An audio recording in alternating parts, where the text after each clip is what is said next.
Okay guys, so this is going to be a follow-up to the Trygon update. Now, yesterday I posted a video, didn't really get very many views. It was kind of just a walkthrough pretty much on average difficulty, and it was with two bots because I just could not find anyone to play with.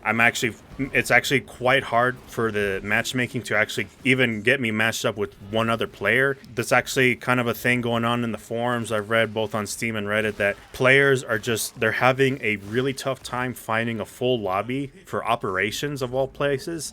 You would think operations would be easier to find players than in multiplayer, and that actually is kind of true for me too. Like this clip that you're seeing here, it's only about 6 minutes, and one of the guys ends up leaving later on because of the kind of the bullshit that happens later on with the zoanthropes. The zoanthropes, man, they still need to adjust the zoanthropes because it's so unfair to fight a zoanthrope. Of course, when you have vanguards and assault marines like me using the new Inferno pistol, which is it's a pistol that's also it's a melta pistol basically. It's a melta rifle. You only get two charges with it per magazine, but there is a perk where you can increase it and all that.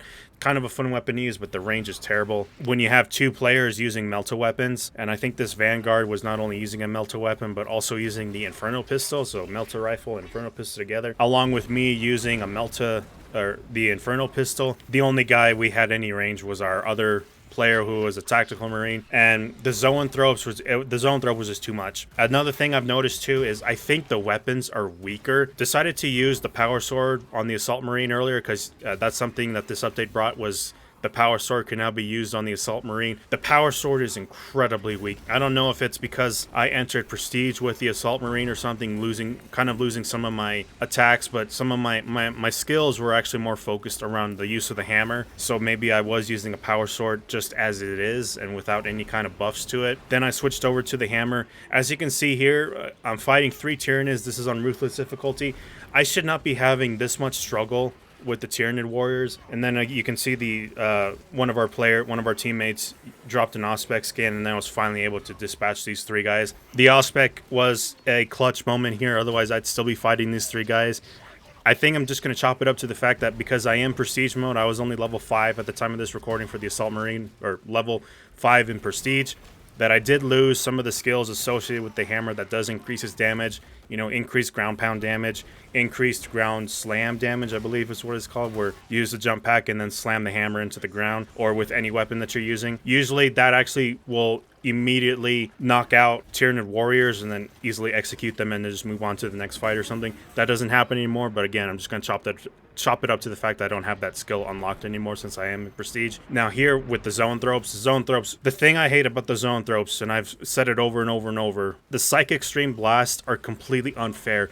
It has the strangest hitbox ever in any video game I've ever played, where you're dealing with hitboxes. Look at that. Okay, see, that time, that was a perfect dodge. I somehow managed to dodge it, but then the next time I actually dodge that Psychic Stream Blast, I am nowhere near it, and you're going to see just how much bullshit it is. And then, of course, there's another thing, too, where they can do a back-to-back Psychic Stream Blast. If you get hit by the first one, your recovery time is too long. By the time you get back up on your feet and before you can even move, you're already hit by that second Psychic Stream Blast. That has to go away at some point. I don't know why they have not fixed these guys yet. The zoanthropes, and not just the zoanthrope, but the neurothrope in general. It is the worst mini-boss to deal with. And the zoanthropes, I think I'd rather fight a neurothrope than a zoanthrope. That's just how much I dislike the current state of the zoanthropes to begin with. Now, I really can't see why so many players would be leaving this game or claiming they uninstalled this game when there's a lot of good things that were added to this update. The prestige mode being the big thing. It gives you more to do, honestly. No one complained about prestige mode in Call of Duty. No one's ever complained about Call of Duty's prestige mode. They did complain, though, that when they took away prestige mode, because then that was just kind of less things to do with the game. And here it's kind of the opposite. Some players are complaining about prestige mode, other players aren't, and they kind of welcome the idea of prestige mode coming to Space Marine 2. More rewards to work with, sure. The other issue is, of course, the massive number of Tyranid warriors that are on screen at any one time. Even in the video I did yesterday, again, that was on average difficulty. There were 4, 5, maybe even 7 times the amount of Tyranid warriors that should be appearing at such an easy difficulty compared to ruthless difficulty. I'm just going to leave it at that. I'll probably go back and look at the patch notes again and see if I missed something, or if these actually are ninja additions, ninja nerfs, ninja buffs to things that we didn't ask for or didn't want or didn't need. Either way, I'm hoping that something gets adjusted to this update. I actually don't want to see players leaving this game. It's already difficult enough as it is to find players in PvP. I don't want it to do the same to PvE, although I've also heard that people are now preferring to play at least with one other player and have a bot on their team, because apparently the bots are now much more difficult to take out and kill. And maybe that's true, maybe it isn't, but now people are starting to prefer to play with bots more often, because on these higher difficulties, with how resources are so restrictive, you know, the bots don't need those resources like a player does. So who knows? I don't look at that Psychic Extreme Blast again. I got cheated out of that dodge. So yeah, that's it. I'm just gonna leave it here. If you guys like the update more than others, I mean, that's good on you. Keep enjoying the game as it is. Me, this update's a mess.